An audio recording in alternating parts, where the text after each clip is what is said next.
नमस्कार साथियों, स्वागत है आप सभी दर्शकों का आज के अपने YouTube चैनल ब्रह्मचर्य लाइव में। दोस्तों, आज हम आप सभी के लिए एक बहुत ही अच्छी कहानी लेकर आए हैं जिसे आपको सुनने के बाद आप ब्रह्मचर्य का पालन करना स्टार्ट कर देंगे। तो चलिए दोस्तों, स्टार्ट करते हैं इस कहानी को। गांव का एक लड़का सूर्यांश, जो हिमालय की तलहटी में बसे एक छोटे से गाँव चंद्रकोटा में रहता था, दूसरों से बिल्कुल अलग था।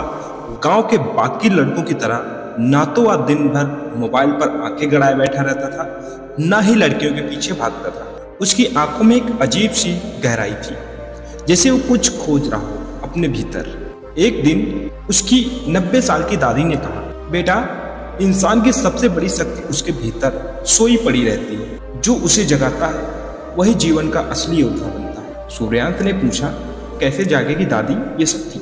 सूर्यांश ने पूछा, दादी ये मेरी शक्ति। दादी मुस्कुराई। उन्होंने कहा, ब्रह्मचर्य से, आत्मनियंत्रण से। जो अपने बीज को संभाल लेता है वो खुद को ईश्वर के करीब पहुंचा लेता है। ये बात उसके दिल में गहराई से समा गई। अब मुश्किलें शुरू हो गई। गांव के दोस्त उसका मजाक उड़ाने लगे, क्या साधु बन गया तू? हम तो एंजॉय कर रहे हैं जिंदगी। लेकिन सूर्यांश ने ठान लिया था। उसने हर रात खुद से वादा किया, मैं अपने जीवन की ऊर्जा बर्बाद नहीं करूँ। धीरे धीरे उसने मोबाइल छोड़ दिया। सुबह 4 बजे उठना शुरू किया। ध्यान, प्राणायाम, अध्ययन उसकी दिनचर्या सी बन गई। कुछ महीने में उसकी आंखों में चमक बढ़ने लगी। लोग कहने लगे, इस लड़के के चेहरे पर तो तेज है जैसे किसी साधु का। गांव की लड़कियां जो पहले उसको नोटिस नहीं करती थी, अब उसकी शांति से आकर्षित होने लगी थी। लेकिन सूर्यांश का ध्यान किसी और चीज पर था। एक दिन वो पास के एक आश्रम पर गया जहाँ स्वामी विवेकानंद जी ध्यान सिखाते थे। उन्हें सूर्यांश को देखकर कहा, बेटा, तू विशेष है, तूने ब्रह्मचर्य को समझा है। अब इसकी सही उपयोग मैं तुम्हें बताऊंगा। स्वामी जी ने कहा, ऊर्जा रूपांतरण सिखाया कि कैसे वीर की ऊर्जा को मस्तिष्क के ऊपर खींचा जाता है, कैसे इसमें स्मृति तेज होती है, चेहरा दमकता है और भीतर चेतना जागती है। 6 महीने बाद वो जिला स्तरीय प्रतियोगिता में गया। सामान्य पढ़ाई के बावजूद वो टॉप कर गया। उसका आत्मविश्वास सबको चौंक गया।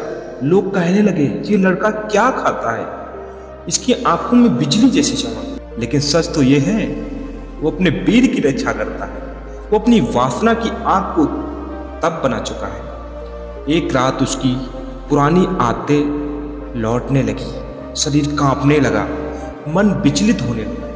उसने खुद को आईने में देखा और खुद से कहा, क्या इतनी मेहनत सिर्फ 5 सेकंड की राहत के लिए खत्म कर दूं?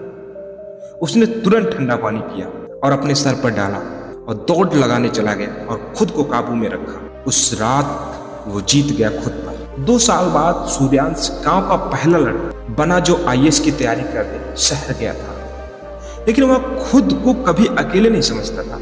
उसका ब्रह्मचर्य ही उसका साथी बन गया था।